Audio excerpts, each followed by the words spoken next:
अस्सलाम वालेकुम रहमतुल्लाहि व बरकातहू जनाब अज माशाल्लाह 2.5 ਤੋਂ 3 महीने ਦੀ ਮਾਸ਼ਾਅੱਲਾ ਗੱਭਣ ਪੱਠ ਲੈਂਦੀ ਹੈ ਬਿਲਕੁਲ ਤੋਤਾ ਫੇ ਚੰਗੀ ਝਾਲਰ ਵਿੱਚ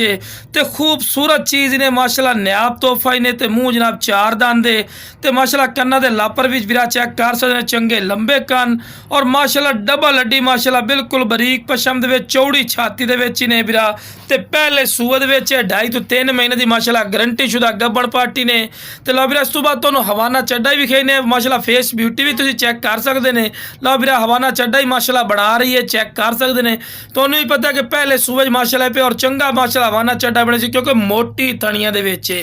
इंशाल्लाह पहले सूरज ही लीटर तो 1.5 लीटर दुध वाली बन सी तो लीटर तो 1.5 लीटर दुध ही बड़ा मायने होंदा वीरा इस गल दा तुहानू भी पता है पिया ते ए माशाल्लाह पाठे अगर तुसी मार्केट चले जाओ ना वीरा तुहानू 40-45 हज़ार रुपए तो घट कोई नहीं मिलनी लेकिन वीरा अपना बिल्कुल जायज़ और मकूल राइट ने जिस वीरा नू चाहिए जनाब सिर्फ की रेट करते पे 32,000 रुपया जनाब इधर रेट कर रहे हैं तो ये भी नहीं कि जो 32,000 रुपया रेट लाया तो फिक्स हो गया जी बाटा रेट हो गया नहीं वीरा फिर भी कुछ प्यार मोहब्बत कर लिसा है तो जनाब जो माशाल्लाह हर पॉइंट जबरदस्त ने मोटी पार्टी ने गोश्त दी भरी हुई तो शौकिया चीज़ ने और है भी माशाल्लाह ब्रीडर तो एक क्रॉस हुई ने लोकल ब्रीडर तो क्रॉस नहीं हुई ने तो जिस ब्रांड में चाहिए जनाब स्क्रीन पर नंबर चल रहे हैं इस पर रबता कर लवे इंशाल्लाह थोड़े रबते की कदर हो सी और बिल्कुल जायज़ और मकूल राइट।